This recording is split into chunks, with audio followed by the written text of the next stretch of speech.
Welcome back. In episode 2, we'll go through the cab over bed, finish out the subframe, and then walk through a quick layout of the interior.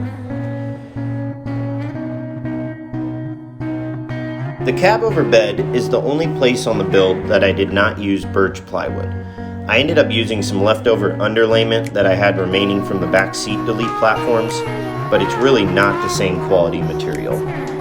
Working with the underlayment made me greatly appreciate the nice birch plywood that I'm using on the rest of the build. I went through and cut, then test fit all the pieces, and now I'm just gluing them all down. I ended up getting 2 nail guns for this build. Originally, for the drawer, I had got a pin nailer, which is the smallest or lowest gauge nail, and that's used for furniture, smaller applications, and trim. Middle of the road and the most universal framer is a brad nailer. That's the one I did not get. I ended up getting a finish nailer, and that's what I'm using here. Finish nails typically have the highest gauge and strongest holding power. I went with a 20-degree angled DeWalt cordless finish gun that shoots 16 gauge nails. With the pin nailer and the finish nailer, I have a very wide range of fasteners I can use throughout the build.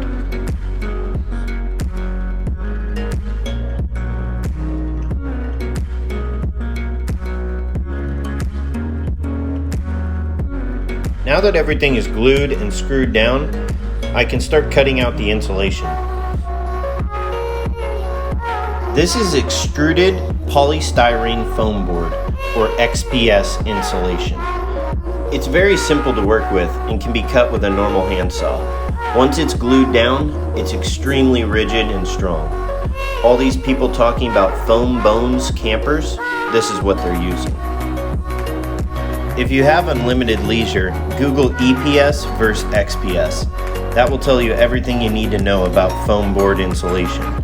There's also a product called Polyiso, also a foam board, which is a little more expensive.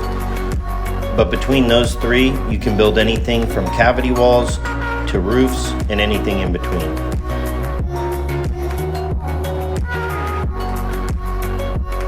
The only drawback of this stuff is it just makes a terrible mess with all these little fuzzies in your garage.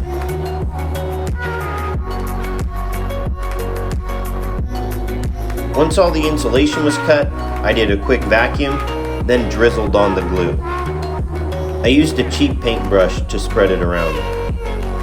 The Tight Bond was a cost-effective way to hold down the insulation. I ended up using PL construction adhesive for the interior on the cavity walls, but that was way more expensive. You had to buy that by the tube, and I ended up using 8 or 9 tubes of construction adhesive. The Tight Bond I was able to buy in this large jug. So that said, try to buy anything that you're going to use throughout the entirety of the build in bulk at the start to help keep your costs down.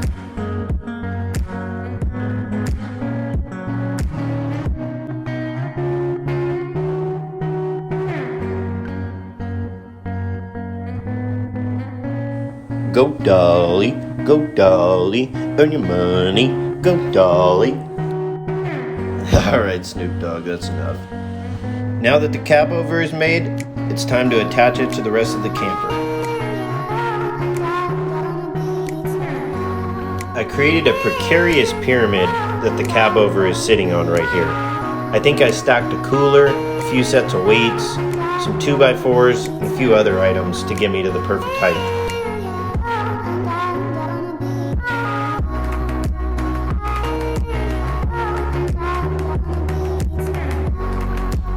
The long boards attaching the cab over are actually redwood 2x4. The redwoods were a lot lighter and they also were longer than 8 feet.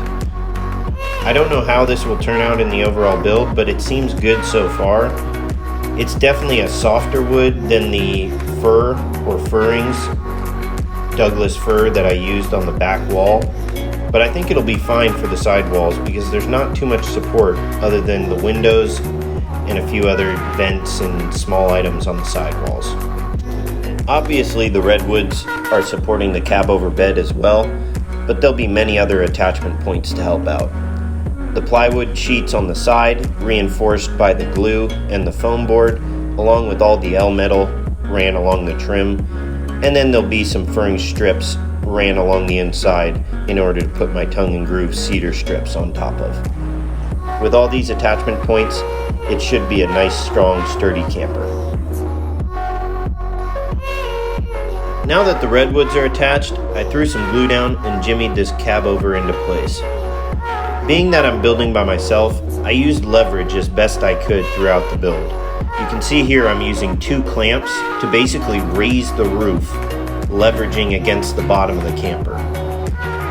You might have to rewind the last 30 seconds to see it. It's very subtle, but it was how I was able to get the camper nice and plumb flush at a 90-degree angle, working by myself. Leverage is a powerful tool.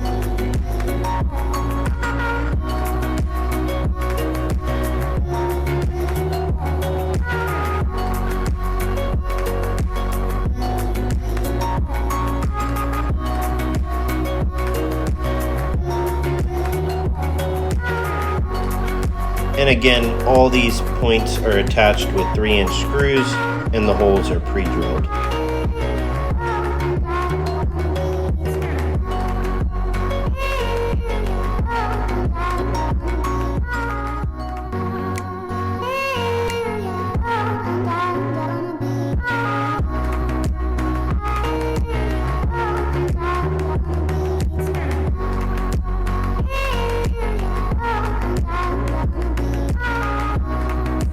Now it's time to work our way in a horseshoe around the top section of the subframe. I do not have any stringers or side-to-side supports in this lower unit because my roof will be a separate piece attached with hinges. So I had to use math as best I could to work my way around and make sure I was at the correct height. I laid one board across with a level at one point earlier just to make sure I was somewhat in the neighborhood of the same height.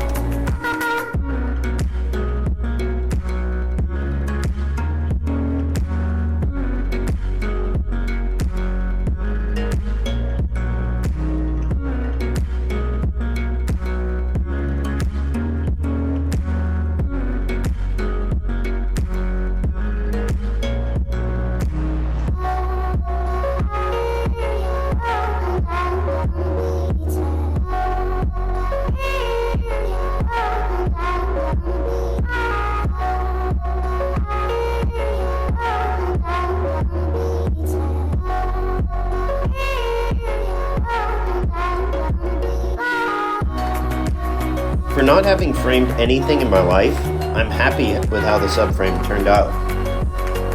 I thought long and hard about dropping this front section down to make it a little more aerodynamic, but would have completely changed how I'm going to airtight and water seal my roof, so I decided against it. Each side will have a window, and the window on the right side will be about twice the size of the one on the left. Coming to the inside here, I'll have my main full-size bed above the cab with a large closed storage underneath, but that will only be accessible when the top is open. Right here to the immediate right when you walk in will be my wood stove and chimney, and then here on the back wall below the cab over bed will be a dinette style booth that can drop down into a trucker bed when I need to sleep with the top down. I'll also have my main workstation there on the back wall. Right here to the left will be the kitchen with storage for my golf clubs underneath. And as mentioned previously, I'll have a window AC in that top left corner. That's all for episode 2. Thanks for watching.